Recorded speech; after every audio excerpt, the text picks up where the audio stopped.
ನಮ್ಮನೆ ಯುವರಾಣಿ ಹೇ ನಮ್ಮನೆ ಯುವರಾಣಿ.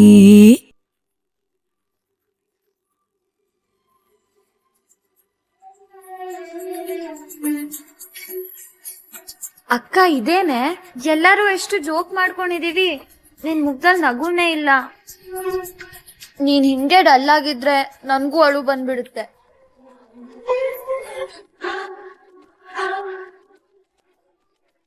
ಬೇಡಮ್ಮ, ನಿಂದು ಬೇಕು ಬೇಡ ಬೇಕು ಬೇಡ ಅನ್ನೋ ನಗು ನನಗ್ ಬೇಡವೇ ಬೇಡ.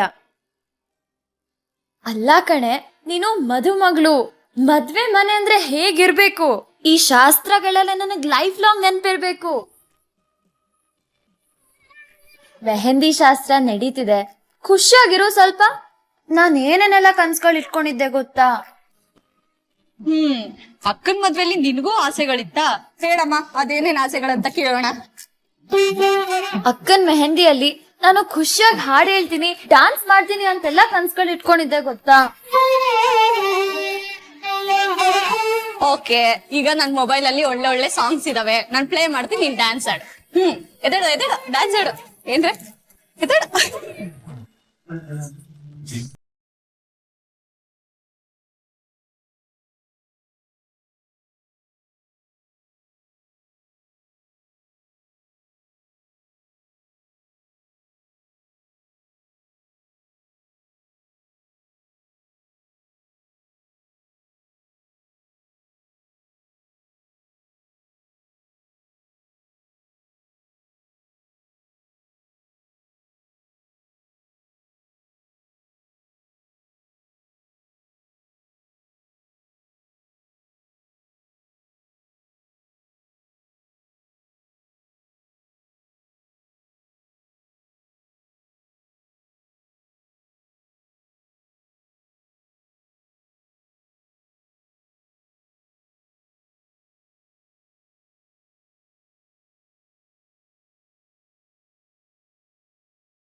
ಒಂದ್ಸರಿ ಹೇಳಿದ್ರೆ ಅರ್ಥ ಆಗಲ್ವಾ?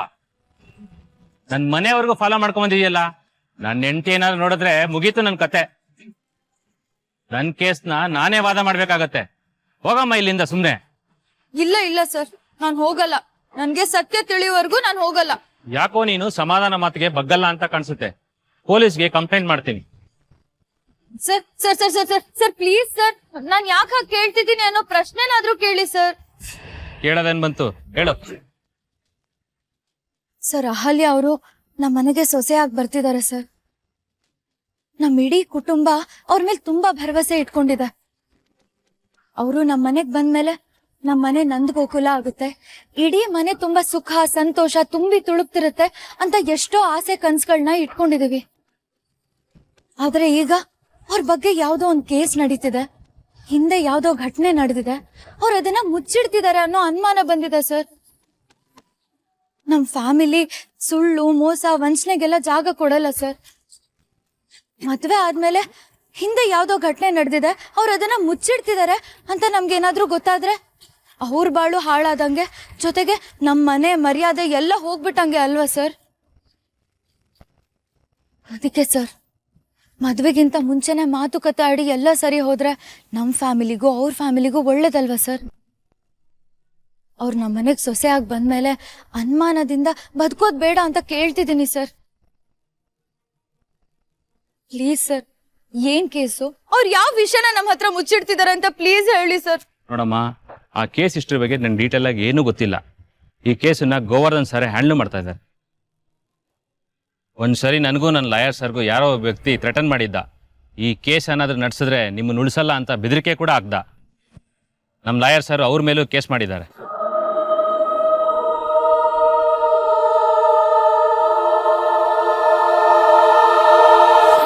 ಯಾರು ಸರ್? ಯಾರದು? ಆ ವ್ಯಕ್ತಿ ಯಾರು ಅಂತ ಗೊತ್ತಿಲ್ಲ. ಅವ್ರ ನಂಬರ್ನ ಸೇವ್ ಮಾಡಿ ಇಟ್ಕೊಂಡಿದ್ದೀನಿ. ಆ ನಂಬರ್ನ ನೀನು ಕೊಡ್ತೀನಿ, ಏನಾದರೂ ವಿಷಯ ಗೊತ್ತಾಗುತ್ತೆ ತಿಳ್ಕೊ. ನನಗಂತೂ ಗೊತ್ತಿರೋದಿಷ್ಟೇ, ಕೆಲಸನೇ ದೇವರು ಅಂತ ನಂಬಿರೋ ನಾನು ಯಾವ ಕಾರಣಕ್ಕೂ ಆ ಕೇಸ್ ಫೈಲ್ನ ನೀನು ಕೊಡೋದಕ್ಕಾಗೋದಿಲ್ಲಮ್ಮ, ಕ್ಷಮಿಸ್ಬಿಡು. ಪರವಾಗಿಲ್ಲ ಸರ್, ನೀವು ನಂಗೆ ಆ ನಂಬರ್ ಕೊಡಿ ಸಾಕು, ನಾನೇ ವಿಚಾರಿಸ್ತೀನಿ.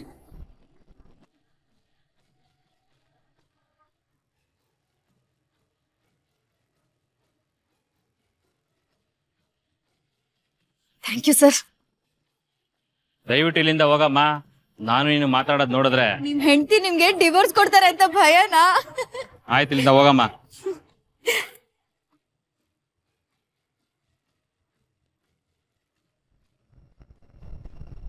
ಹೌದು, ಈ ಕೇಸ್ ನಡೆಸಬೇಡಿ ಅಂತ ಲಾಯರ್ಗೆ ಹೆದರ್ಸ್ತಿದ್ದಾರೆ ಅಂದ್ರೆ ಇದು ಎಂಥ ಸೀರಿಯಸ್ ವಿಷಯ ಇರ್ಬೋದಪ್ಪ.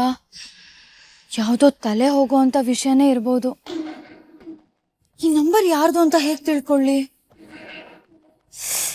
ಕರೆಕ್ಟು, ನಂಬರ್ ಫೀಡ್ ಮಾಡಿದ್ರೆ ಸಾಕು, ಅವ್ರ ಹೆಸರು, ಅಡ್ರೆಸ್ಸು, ಇಮೇಲ್ ID ಎಲ್ಲ ಡೀಟೇಲ್ಸ್ ಸಿಗೋ ಆ್ಯಪ್ಗಳು 100 ಇವೆ.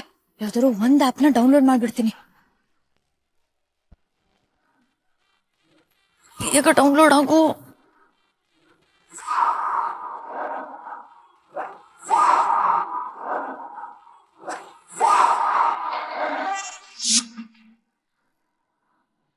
ರಜತ್ ಚಂದ್ರ? ಯಾರಪ್ಪ ಇದು ರಜತ್ ಚಂದ್ರ ಅಂದ್ರೆ? ಅಹಲ್ಯ ಅಕ್ಕನ್ ವಿಷಯಕ್ಕೆ ಥ್ರೆಟನ್ ಮಾಡ್ತಿದಾರ? ಯಾರಿರ್ಬೋದು?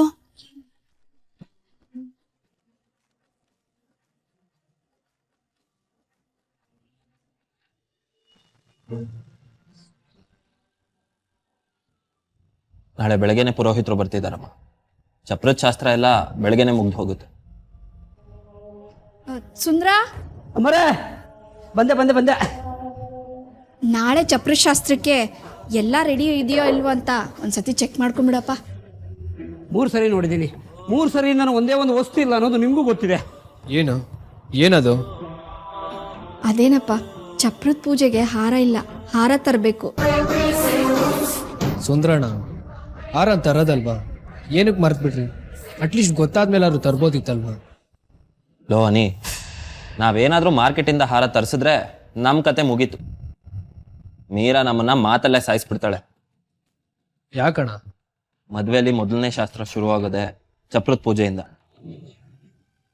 ಆ ಚಪ್ರದ ಪೂಜೆಗೆ ನಾನೇ ಹಾರ ರೆಡಿ ಮಾಡಬೇಕು ಅಂತ ಮೀರಾ ತುಂಬಾ ದಿನದಿಂದ ಹೇಳ್ತಿದ್ದಾಳೆ.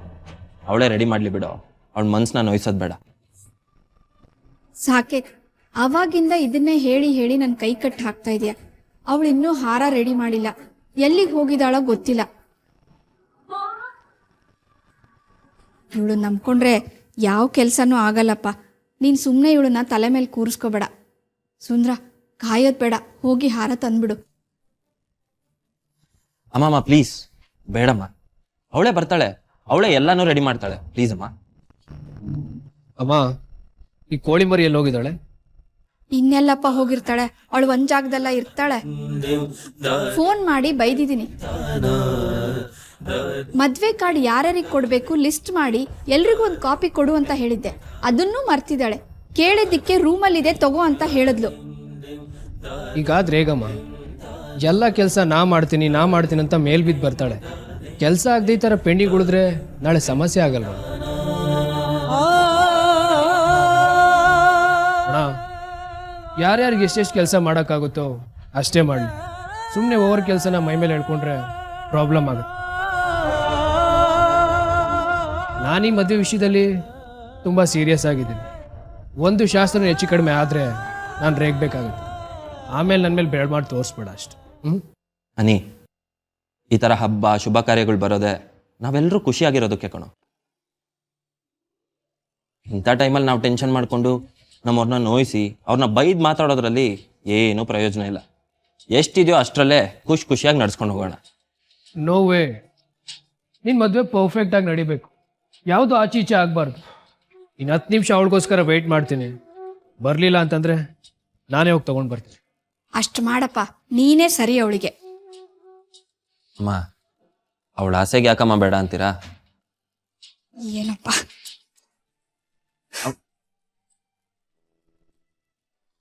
ಅಮ್ಮ ಬಂದೆ.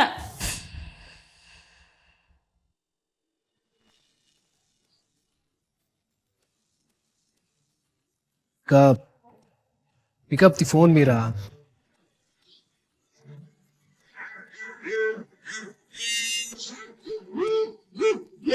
ಓ, ಈ ಹಿಟ್ಲರ್ ಬೇರೆ ಫೋನ್ ಮೇಲ್ ಫೋನು ಮಾಡ್ತಾನೆ ಇದ್ದಾನಲ್ಲಪ್ಪ. ನಂಗೆ ಗೊತ್ತು ನಮ್ಮಮ್ಮನೇ ನನ್ ಮೇಲೆ ಏನೋ ಕಂಪ್ಲೇಂಟ್ ಮಾಡಿರ್ತಾರೆ ಅಂತ. ನಮ್ಮ ಮನೆಗೆ ಹೋಗೋವರೆಗೂ ಅವ್ರಿಗೆ ಸಮಾಧಾನ ಇರೋದೇ ಇಲ್ಲ.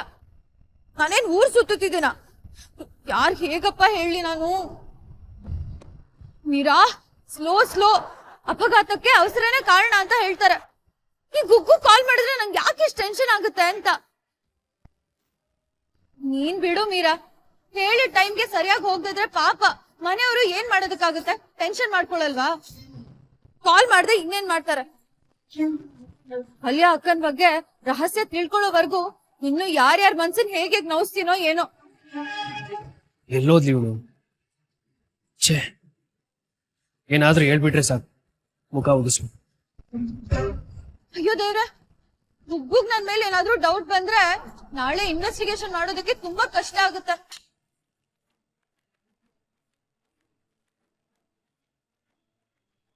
ಒಂದ್ಸರಿ ನನಗೂ ನನ್ನ ಲಾಯರ್ ಸರ್ಗೂ ಯಾರೋ ಒಬ್ಬ ವ್ಯಕ್ತಿ ಥ್ರೆಟನ್ ಮಾಡಿದ್ದ. ಈ ಕೇಸ್ ಏನಾದ್ರೂ ನಡೆಸಿದ್ರೆ ನಿಮ್ಮನ್ನ ಉಳಿಸಲ್ಲ ಅಂತ ಬೆದರಿಕೆ ಕೂಡ ಆಗ್ತಾ. ರಜತ್ ಚಂದ್ರ